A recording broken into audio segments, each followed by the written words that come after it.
lebih lagi untuk mengenalmu.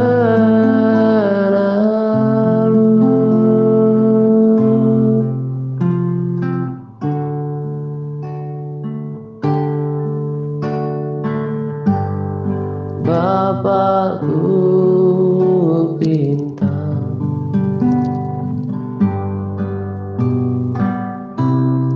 layakkan aku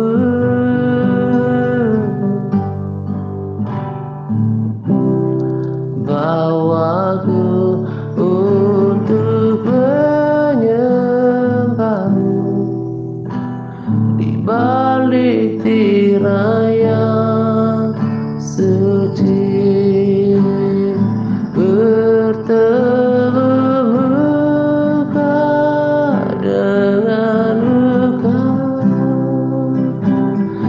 tenggelam di dalam kasih-Mu Bapa. Oh Tuhan, ku rindu Kau selalu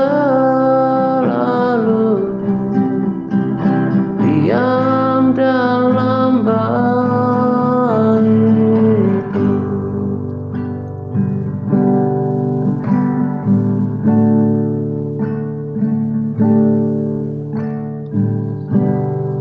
Bapakku rindu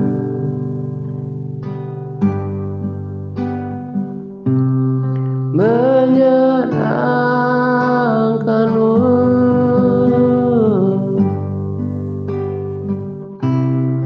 bawaku lebih lagi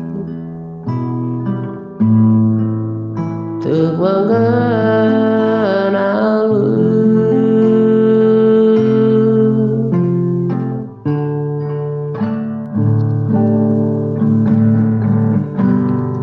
Bapakku rindu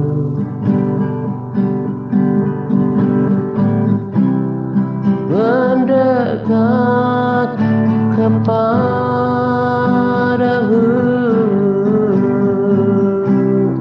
ajarku untuk menyembah-Mu di balik tirai yang suci. Bertemu muka dengan muka, tenggelam di dalam kasih-Mu Bapa. Oh Tuhan, ku rindu Kau selalu diam dalam bait-Mu. Bertemu muka dengan muka, tenggelam di dalam kasih-Mu Bapa. Oh Tuhan, ku rindu Kau selalu diam dalam bait-Mu,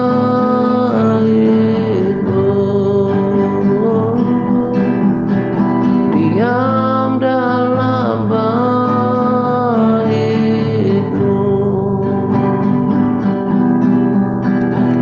diam dalam bait-Mu.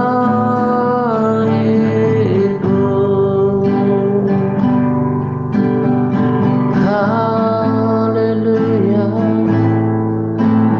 aku mau tinggal dekat-Mu, tinggal di dalam hadirat-Mu ya Tuhan. Oh yes Lord, selama-lamanya tinggal bersama-Mu.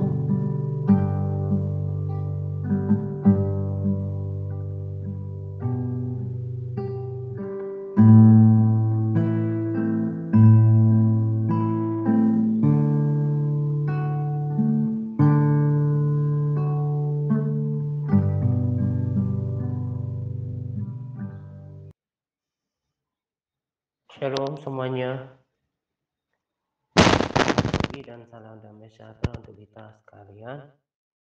Pada pagi hari ini saya akan berbagi tentang transformasi hidup atau perubahan hidup. Pada kesempatan ini juga saya akan menepati janji saya untuk berbagi dari keputusan dari RSSP saya pada kali. Nah, dan di sini juga saya katakan rekomendasi video dari seorang hamba Tuhan yang juga cocok atau sejalan dengan pengajaran DRC, tetapi lebih pada perubahan karakter, karena pengajaran yang terkait dengan itu, karena beliau ini sering memberikan khotbah atau pengajaran tentang perlunya kita mengalami perubahan hidup, perubahan karakter. Lalu hal yang sama, tema-tema yang sama dengan kita adalah bagaimana beliau ini selalu berbicara tentang kekekalan, mempersiapkan kekekalan. Nah, tetapi pada kesempatan ini saya fokus pada perubahan karakter. Nanti kalau memang hati saya tergerak untuk membagikan tentang kekekalan yang juga disinggung oleh beliau ini, saya akan bagikan pada RSSP selanjutnya. Nah, kenapa saya bagikan rekomendasi video dari pelayan-pelayan Tuhan, hamba Tuhan yang sudah senior? Salah satu tujuannya adalah untuk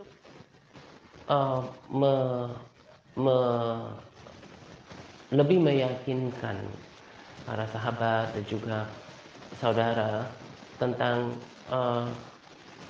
tema-tema pesan-pesan yang saya sampaikan gitu ya, supaya tidak seolah-olah berpikir bahwa saya ini, supaya tidak berpikir seolah-olah saya ini membuat-buat sendiri ide atau tema dalam sharing saya. Saya sudah berkali-kali saya katakan bahwa saya sudah berkali-kali katakan ini, suka bolak-balik rasanya kata-kata ini. Saya sudah sampaikan berkali-kali bahwa saya tidak mau melenceng pengajarannya dari kebenaran firman Tuhan. Kenapa? Karena semuanya kan harus dipertanggungjawabkan. Bagaimana mungkin saya berani menyampaikan tentang ketaatan total, kekudusan hidup dalam segala hal, kalau memang tidak ada dasar firman-Nya? Apa yang menjadi dasarnya? Memangnya para sahabat dan saudara orang bodoh yang bisa dibodoh-bodohin? Tentu tidak. Justru karena saya ingin saudara dan juga para sahabat mengerti dasar firman-Nya, maka saya juga minta orang-orang yang saya layani untuk baca firman. Jadi saya tidak pernah mengada-ada untuk menyampaikan sebuah tema atau tuntunan di luar firman Tuhan. Tadi saya katakan, bagaimana mungkin saya menuntun orang pada keselamatan sementara saya sendiri akan masuk ke dalam kengerian neraka, gitu kan? Jadi lebih baik saya nggak usah melayani sekalian kalau ternyata menyesatkan banyak orang, gitu ya. Jadi semua yang saya sampaikan seturut dengan firman Tuhan dalam segala hal sampai sejauh ini, mendekati 6 tahun ini. Nah, jadi dengan hadirnya seperti hamba Tuhan yang biasa saya bagikan pengajarannya, beliau dosen di sekolah teologi, ya, bahkan bukan cuma STT tapi rasanya sudah master teologi ya, bahkan doktor teologi ya, memberikan pengajaran yang sama dengan apa yang saya bagikan. Bahkan dalam video terakhir beliau katakan bahwa kalau beliau sudah meninggalkan buku-buku yang tebal tentang uh, terkait dengan bangku kuliah gitu ya. Bukan berarti itu nggak penting. Dan sekarang beliau memfokuskan pada apa yang paling penting, yaitu firman Tuhan. Yang dibaca setiap hari kan firman Tuhan kan, Alkitab kan. Makanya sama. Nah, tapi beliau itu lebih pada cocoknya saya bagikan selain pengajaran, tapi penekanan terhadap ketaatan, baca firman Tuhan, itu lebih penekanannya di situ. Nah, kalau beliau ini lebih pada uh, tadi perubahan karakter dan juga mempersiapkan kekekalan gitu. Sejauh ini sih yang yang saya lihat uh, tetap juga ada benang merahnya antara saya pengajar TRC dan juga beliau ini gitu ya. Nah, jadi yang saya mau katakan adalah sekalipun saya muda, sekalipun saya nggak punya panggung, mimbar yang besar, saya tidak melayani di gereja lokal yang ternama, tapi yang saya mau katakan adalah bahwa semua yang saya ajarkan berasal dari firman Tuhan, dan saya juga tidak mau menjerat leher saya sendiri untuk kemudian masuk ke neraka gitu ya. Tadi kan saya katakan sesederhana, ngapain saya melayani kalau akhirnya menjerumuskan kaki saya ke neraka gitu loh. Nah, karena ada dasar firman-Nya, maka saya berani untuk mengajarkannya, menerapkannya, menjadikannya sebagai tuntunan dalam pelayanan ini. Karena saya tahu yang Tuhan mau adalah ketaatan gitu ya. Nah, demikian juga dengan tema perubahan karakter ini. Jadi kemarin saya lebih pada, kalau masih ingat RSSP saya di minggu lalu, itu lebih saya menekankan pada apapun yang terjadi itu uh, Tuhan izinkan untuk membentuk diri kita. Kalau saya tidak salah, judulnya itu adalah bertanggung jawab untuk membangkitkan semangat gitu ya. Nah, kalau di sini lebih pada perubahan karakter itu sendiri. Jadi selain ketaatan, selain menekankan tentang ketaatan, menjauhkan diri dari dosa, menjadi pelaku firman, hidup kudus, maka yang juga dititik beratkan dalam pelayanan ini adalah perubahan karakter. Nah, tentang ini juga ada dasar firmannya. Saya bacakan dulu.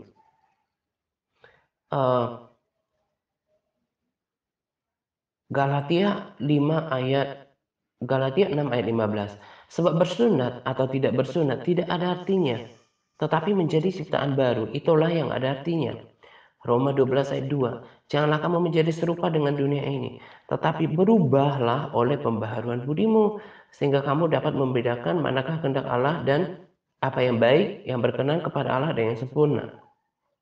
Nah, jadi Tuhan mau kita menjadi ciptaan baru. Tuhan mau kita mengalami perubahan karakter, perubahan akal budi, perubahan dalam sikap hidup. Semakin hari semakin serupa dengan Kristus. Saya sudah sering katakan bahwa firman Tuhan yang berkata, barang siapa mengatakan ia di dalam Dia, ia wajib hidup sama seperti Kristus telah hidup. Nah, di dalam pelayanan ini tidak hanya ditekankan tentang ketaatan, kekudusan, tentang baca firman, menghindari dosa, tapi ada tahap lain. Setelah melakukan ini semua, tahap lanjutan adalah kita harus sampai mengalami perubahan karakter. Yang tadinya bicaranya suka berbicara yang kosong, yang tidak membangun, kasar, yang kotor, maka harus berubah perkataannya seperti ajaran firman Tuhan, seperti Yesus telah hidup. Demikian juga dengan kesukaan kita, perilaku kita, itu harus sampai diubahkan.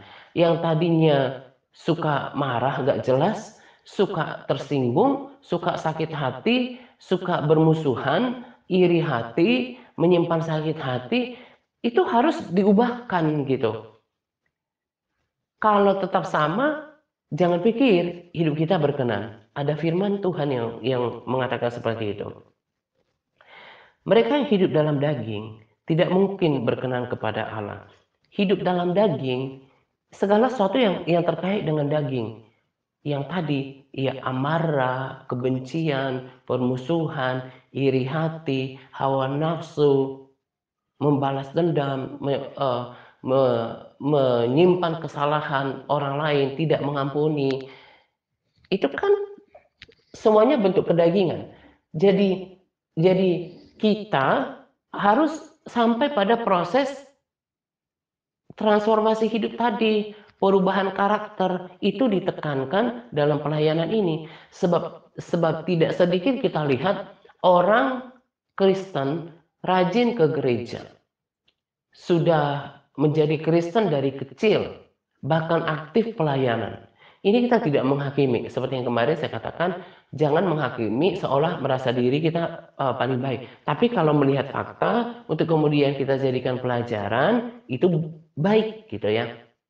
Kita bisa lihat dari orang-orang terdekat kita, orang-orang yang kita kenal, orang-orang yang ada di gereja lokal kita barangkali.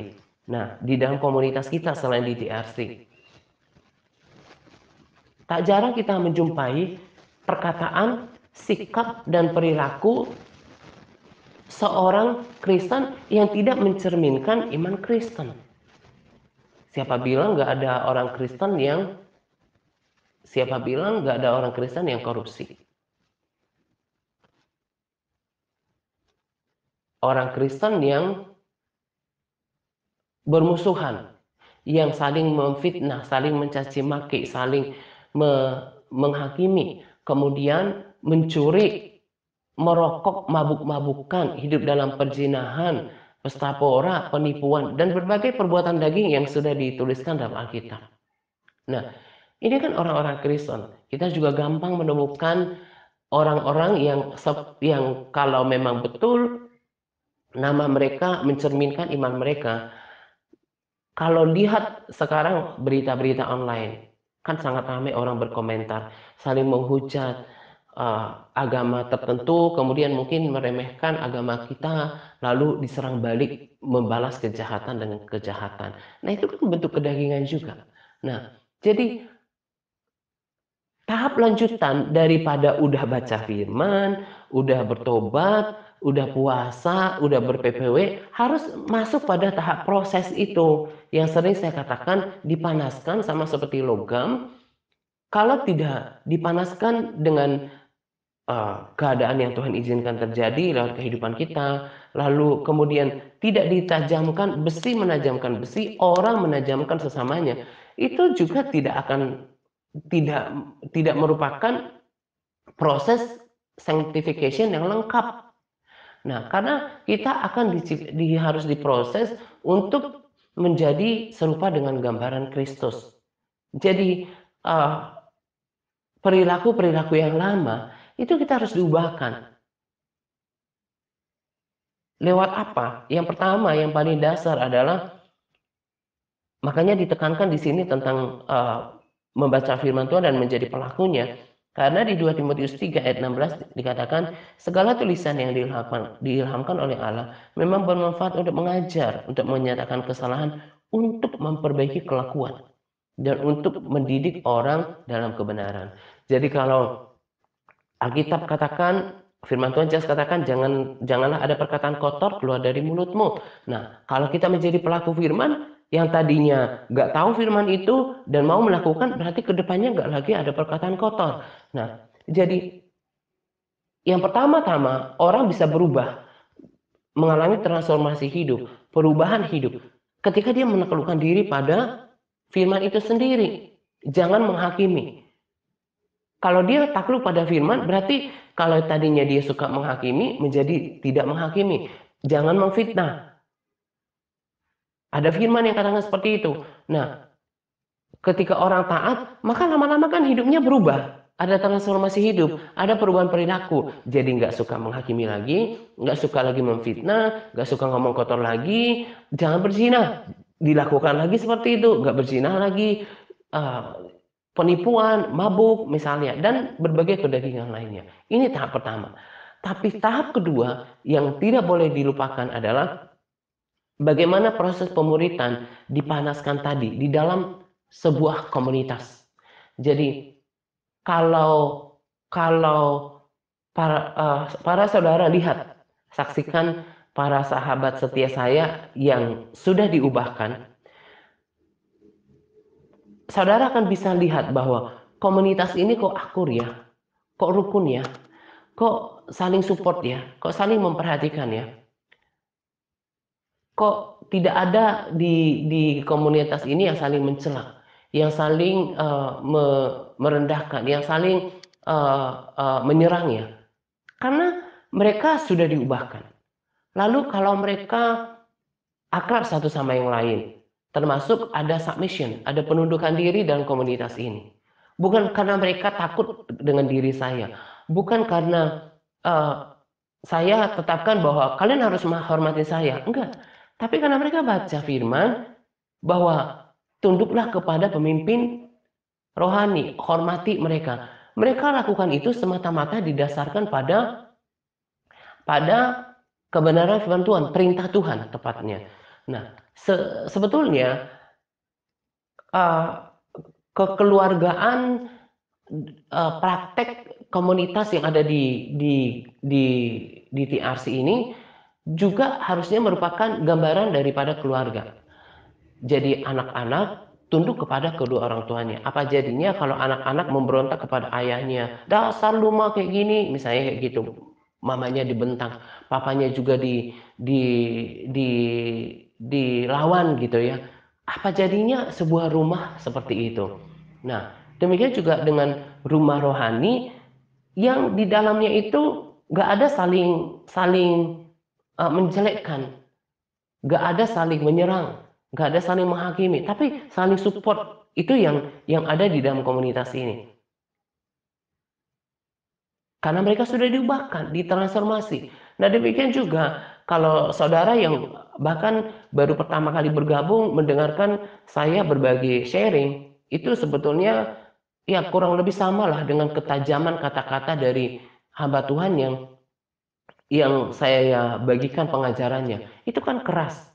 Nah, orang yang kekanak-kanakan akan berkata, oh ini seperti melayani tanpa kasih, mungkin juga ada yang berprinsip seperti itu. Kok kok kesannya marah gitu ya. Nah, kalau firman Tuhan aja bilang, Yesus berkata, barang siapa ku kasihi, ya ku tegur dan dihajar gitu ya. Nah, kurang lebih sama. Kalau orang tua mengasihi anaknya, itu saya baru baca juga di Amsal, tapi bukan baru tahu gitu ya. Orang kalau tidak merotan anaknya pada waktunya itu bukti tidak sayang. Itu kan yang dilakukan oleh Samuel gitu ya. Dia memejahkan anaknya Hofni dan Pinehas, akhirnya menjadi anak yang tidak baik, tidak berkenan di hadapan Tuhan.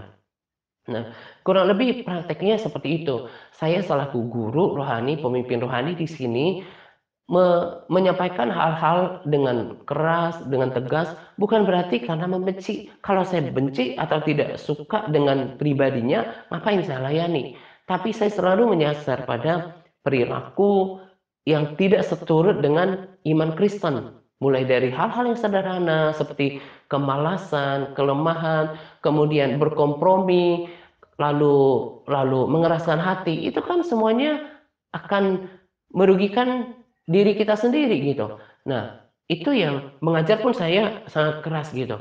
Nah, para sahabat setia saya tidak ada yang memberontak dari yang pada dasarnya mereka gitu ya. Walaupun ada satu dua yang memang sakit hati, tetap tersinggung. Nah, mereka saya kasih tahu, mereka sudah bertahun-tahun di dalam komunitas ini, tapi gitu aja ngebulet gitu ya, jalan di tempat, nggak banyak perubahan hidup. Ada memang orang-orang yang memang kualitas hatinya itu nggak bisa dibentuk. Saya jadi ingat dengan tanah tukang periuk. Saya pernah baca artikelnya atau jurnalnya tentang ini, bahwa kenapa ada tanah tukang periuk istilahnya. Itu adalah tanah yang memang dibuang karena nggak bisa lagi dibentuk menjadi tanah eh, eh, jadi periuk gitu. Dibentuk kayak apa juga nggak bisa.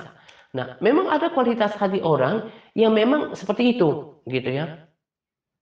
Nggak nggak nggak bisa dibentuk gitu.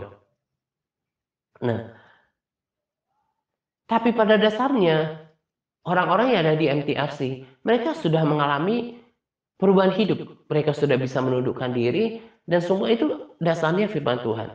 Lalu di luar firman Tuhan adalah seperti ini, bertemu dengan pengajar, eh, pemimpin rohani, penuntun rohani yang memang bicaranya juga keras gitu ya, sama seperti hamba Tuhan yang saya bagikan pengajarannya keras, tapi semua itu mendatangkan kebaikan, membentuk diri kita supaya menjadi pribadi yang berubah. Jadi kalau ada di antara saudara yang tidak tidak membuka hati, tidak memberikan diri, tidak merendahkan hati untuk dibentuk, maka selamanya tidak akan pernah berubah. Kristen sih Kristen, tetap ke gereja, tetap fanatik dengan keagamaan, merayakan Natal dengan sukacita, bahkan pelayanan, suka berbagi posting rohani, ya kan? Kalau ada hal-hal misalnya kesaksian, keajaiban tentang kekristenan, dia juga berkata haleluya, puji Tuhan. Tapi masalahnya, kalau orang tidak diubahkan, jangan berharap berkenan kepada Tuhan. Roma 8 ayat 8 berkata, mereka yang hidup dalam daging tidak mungkin berkenan kepada Allah. Kolose 1 ayat 21 berkata, juga kamu yang dahulu hidup jauh dari Allah dan yang memusuhinya dalam hati dan pikiran seperti yang nyata dari perbuatanmu yang jahat, sekarang diperdamaikannya di dalam tubuh jasmani Kristus oleh kematiannya untuk menempatkan kamu kudus dan tak bercacat dan tak bercela di hadapannya. Nah, jadi kita yang tadinya hidup dalam dosa, dosa itu sama dengan perbuatan jahat. Kenapa? Karena ketika Tuhan marah dengan bangsa Israel, marah dengan kejahatan mereka. Kejahatan mereka lebih ditekankan pada ketidaktaatan, ketidakpercayaan mereka, berubah setia. Jadi kejahatan di dalam firman Tuhan yang saya pahami itu setara dengan ketidaktaatan. Ketika Saul juga tidak taat kepada perintah Tuhan yang disampaikan oleh Nabi Samuel, maka Tuhan katakan itu jahat gitu.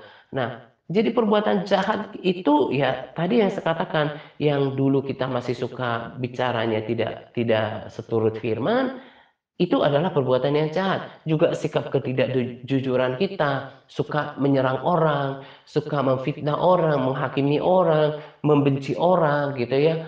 Itu kan harus dilepaskan dan menjadi ciptaan yang baru.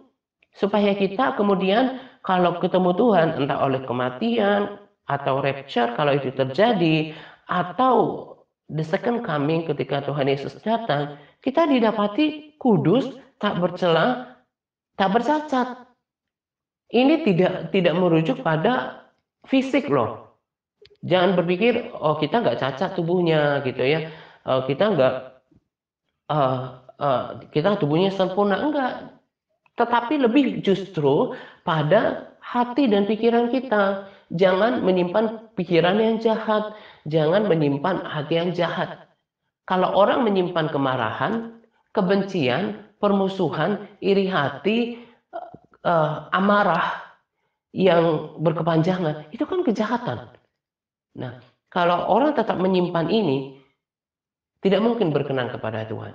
Jadi lewat komunitas ini, terlebih saya tekankan di sini ketika ketika uh, saudara kemudian dilayani dengan cara yang kelihatannya ya memang beda ya dari oknum hamba Tuhan yang di luar sana yang bahkan ada yang cenderung bercanda, ada yang uh, cenderung oknum loh ya, tidak semua. Ada yang memberikan uh, uh, apa lelucon gitu ya, ada yang sangat lembut gitu, Agak berbeda memang. Tapi kalau udah baca firman, maka sebetulnya apa yang saya lakukan juga tidak menyimpang. Terlebih kalau seseorang memiliki kerendahan hati, dia akan malah bersyukur ketemu orang yang bisa memberikan pengajaran, didikan, nasihat, dan teguran yang keras, karena itu semuanya untuk kebaikan kita. Kalau dalam prinsip saya, manusia itu perlu dinasehati, bahkan perlu ditegur. Supaya apa? Supaya karakter dirinya itu terbentuk. Nah, dari situ nanti kita bisa mengenali diri kita sendiri. Kalau sakit hati, tersinggung, gak terima, mengeraskan hati, saya mau kasih tahu, gak bakalan bisa diubahkan. Pada video yang nanti juga saya akan bagikan tentang kekekalan, beliau juga berkata bahwa ada banyak orang tidak pakai kesempatan yang ada untuk mengubahkan karakternya, mengubahkan sikap hati dan pikirannya. Akhirnya dia betul-betul kehilangan kesempatan. Kalau dia mati dan hanya penyesalan yang ada, nggak bisa lagi, nggak punya waktu untuk melakukan transformasi hidup, mengubah karakter. Nah, itu yang ditekankan di dalam pelayanan ini. Jadi tadi saya katakan banyak sekali kita temukan di luar sana. Kita tidak menghakimi, kita tidak merasa lebih baik. Kita lihat saja dulu. Ini terlebih ya untuk sahabat yang lama. Ke ke kelakuan kita di waktu yang lalu. Cenderung memusuhi Tuhan dengan sikap dan perilaku kita, ketidakjujuran kita, kedagingan kita. Tapi sekarang kita mendekat, diperdamaikan dengan Tuhan dan kita semakin diperbaharui. Nah, saudara juga harus masuk ke sini. Karena kalau tidak, maka karakter yang lama itu akan tetap melekat. Suka tersinggung, sakit hati, tidak terima, mengeraskan hati, marah, benci, tidak terima, ngomongin orang. Nah, jadi jangan berharap orang seperti ini akan bertemu Tuhan. Matius 5:8 berkata, berbahagialah orang yang suci hatinya, karena mereka akan melihat Allah. Kalau hatinya mengidap berbagai penyakit, iri hati, sikap hati yang bermusuhan, marah, dengki, tersinggung, menyimpan kesalahan orang lain, bukankah ini akan mencemarkan hatinya? Maka jangan berharap orang yang seperti ini akan ketemu Tuhan. Jangan bilang saya yang sok tahu. Kita selalu kembali kepada firman. Firman Tuhan yang mengatakan seperti itu. Hanya orang yang suci hatinya yang akan melihat Tuhan. Maka dalam hidup ini yang terus kita proses. Juga pikiran kita. Harus pikiran Kristus yang positif, yang yang yang bersih terhadap orang lain. Kemudian Wahyu 21 ayat 27 juga berkata, tetapi tidak akan masuk ke dalamnya sesuatu yang najis, yang melakukan kekejian dan dusta, tetapi hanya mereka yang tertulis di dalam kitab kehidupan anak domba itu. Katanya mau masuk ke surga ya. Ayat ini harus kita pahami. Yang boleh masuk ke surga itu tadi di Matius 5 ayat 8, hatinya harus murni, hatinya harus suci. Gak boleh ada panas hati, gak boleh ada amarah, kedengkian, iri hati, ketersinggungan, tidak mengampuni orang lain, menyimpan kesalahan orang lain. Dan itu setara dengan Wahyu 21-27. Gak masuk ke dalamnya, ini surga itu maksudnya, Yerusalem baru, sesuatu yang najis. Pikiran manusia, sekalipun Kristen, sekalipun pelayanan, sekalipun dari kecil jadi Kristen, tapi pikirannya masih ada pikiran najis. Hatinya masih dinajiskan dengan hal-hal yang saya sebutkan tadi. Perbuatannya juga masih perbuatan yang najis, tidak suci, tidak akan pernah masuk ke dalam kerajaan surga. Itu yang Alkitab katakan. Jadi di dalam pelayanan ini saya beritahu goal yang kita harus capai bukan sekedar baca firman Tuhan itu sendiri, berdoa, kemudian taat. Karena bagi saya taat itu masih belum final gitu ya. Harus sampai tadi menjadi ciptaan baru, sampai serupa dengan gambar Kristus, sampai kita kemudian tidak melakukan hal yang jahat lewat pikiran, di dalam hati dan juga perbuatan kita. Nah, itu yang kita harus siapkan. Jadi, kenapa di dalam pelayanan ini kok kayaknya ada pendisiplinan, ada didikan, nasihat dan teguran gitu. Itu untuk membentuk diri kita. Orang yang tersinggungan, yang sakit hatian, itu tidak akan pernah bisa terima. Saya tidak menuduh, tapi saya sangat yakin sebagian daripada orang-orang yang keluar dari pelayanan ini, termasuk saudara yang dibikin termet yang 2 waktu yang lalu. Salah satu penyebabnya adalah mereka tidak bisa terima perkataan-perkataan yang keras dari saya. Memang nggak semua. Mungkin ada kelompok orang yang merasa nggak cocok dengan karakter kekristenan di TRC ini. Saya berkali-kali bilang, TRC cuma satu pelayanan kecil yang Tuhan izinkan terjadi untuk mempersiapkan umatnya. Di luar sana banyak pelayanan yang hebat dan luar biasa. Ada hamba Tuhan yang jauh lebih hebat dari diri saya gitu ya. Kita harus hormati itu. Tapi saya yakin tadi bilang, pasti ada yang tersinggung dari orang itu. Nah, kalau orang ini mau dibentuk siapa saja, pasti akan tetap punya karakter seperti itu. Padahal tadi saya bilang, lewat proses yang seperti ini, justru kita semakin dimurnikan, dibentuk karakternya. Karena kalau nggak sampai berubah, nggak mungkin berkenan di hadapan Tuhan. Nah, jadi melalui sharing ini, saya mau memberikan pengertian kepada kita semuanya, terlebih para saudara yang dibikin termet. Di sini, bukan goalnya itu kalau udah baca firman, kemudian melakukan ketaatan ber-PPW gitu ya, langsung selesai. Dalam perjalanannya, kita juga didisiplinkan, ada ditegur gitu ya, ada dinasehati, ada perkataan yang mungkin mengena ke kita gitu ya, sakit rasanya, nggak terima. Nah, kalau itu dipertahankan, akan tetap tinggal dalam daging.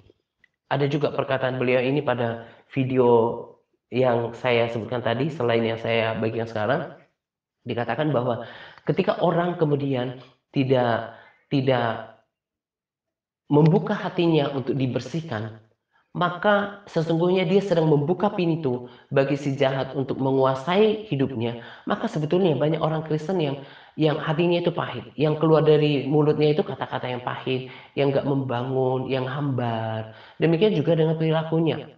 Sama ketika Habel, Kain terhadap Habel. Kain membuka diri untuk iri hati. Tuhan bilang, hati-hati, eh, eh, ada dosa yang mengintip di depan pintu. Karena kalau orang membuka celah pada dosa, maka dosa-dosa lain akan masuk. Saya juga ada kesaksian yang tidak bertentangan dengan firman Tuhan ini, pernah baca. Jadi ketika roh itu, roh kenajisan, roh yang tidak baik itu ada di dalam diri kita, itu akan mengundang hal-hal roh-roh jahat yang lain, roh pemberontakan, kenajisan, bahkan percabulan itu masuk, perzinahan itu bisa masuk. Nah, kalau sampai orang tidak bayar harga untuk berubah, maka hatinya akan dicengkeram oleh yang jahat. Jadi sampai kapanpun orang ini gak bakalan berubah. Kalau orang hatinya sudah dikuasai oleh yang jahat, maka apa yang dilakukannya kan hal yang jahat. Perkataannya jahat, pikirannya jahat. Sekalipun baca Alkitab, tapi hatinya itu jahat gitu, sama orang itu jahat. Dan dari hati yang sama akan keluar tindakan-tindakan yang jahat.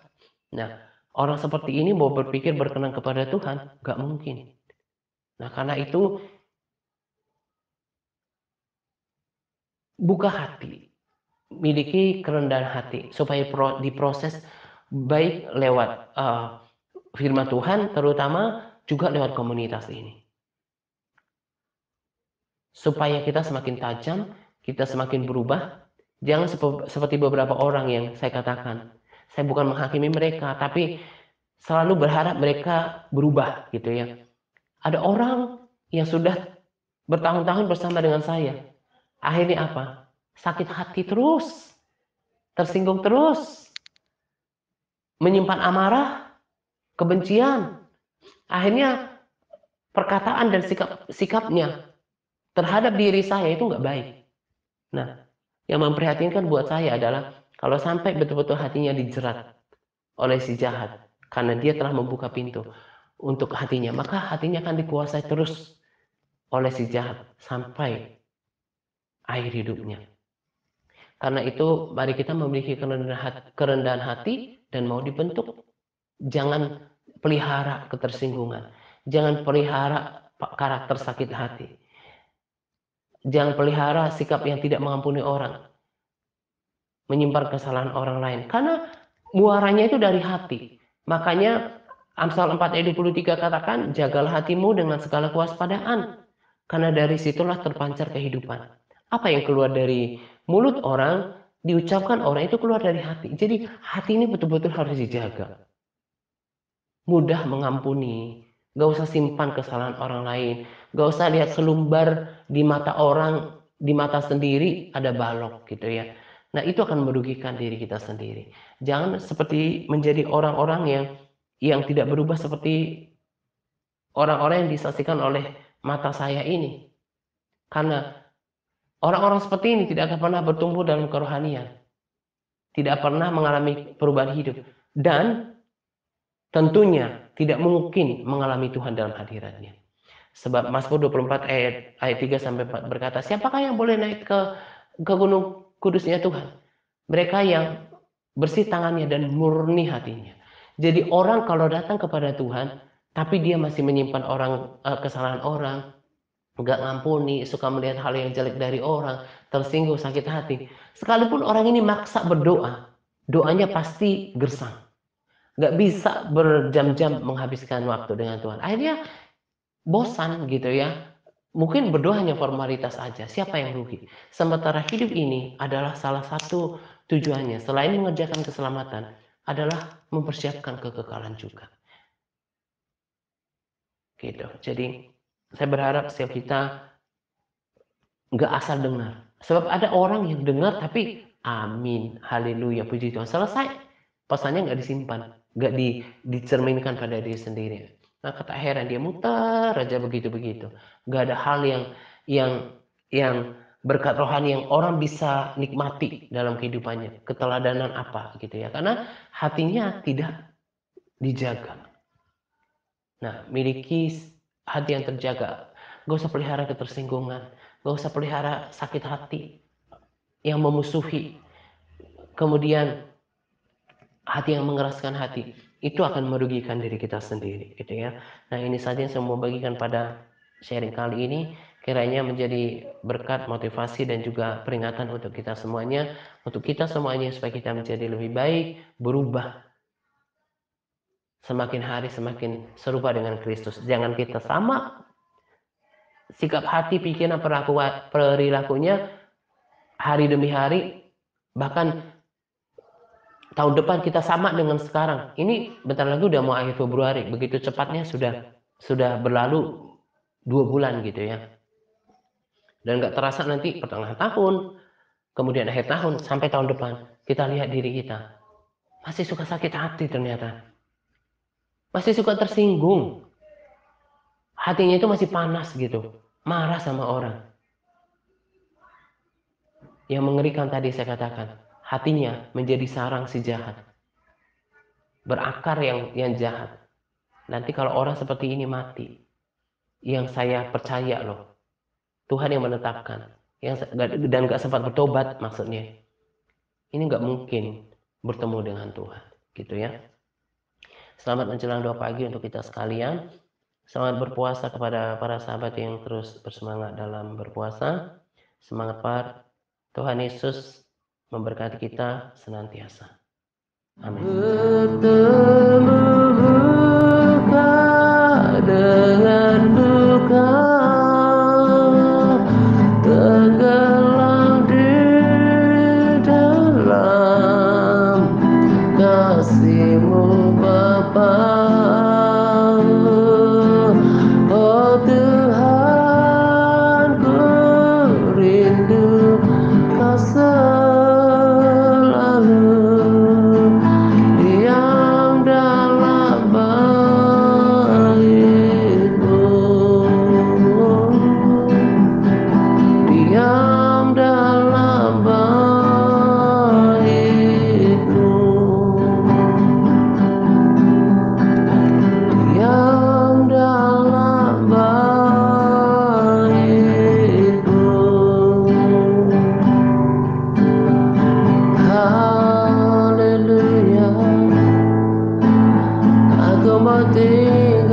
dekatmu,